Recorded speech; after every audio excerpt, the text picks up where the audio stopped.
साईं ही बैंता 2025 के अलविदा कयोसीं ऐं 2026 जी आजिया में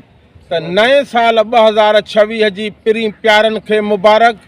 सुहिणी सिंध धरतीअ जे दिलि वारनि खे मुबारक,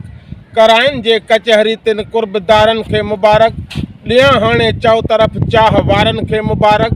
हाफ़िज़नि आलिमनि नात वारनि खे मुबारक, पीरनि फ़क़ीरनि जे दरगाहुनि दिलारनि खे मुबारक, सचल कलंदर भेटाई भलारनि खे मुबारक, बेनज़ीर भुट्टो बशीर कुरैशीअ जे मज़ारुनि खे मुबारक,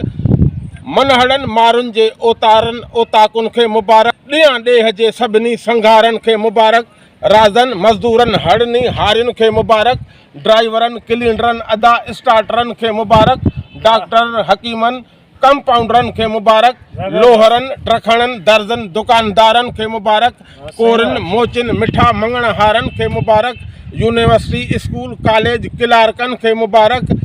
कुलनी कुंभरनि ऐं सभिनी सोनारनि खे मुबारक,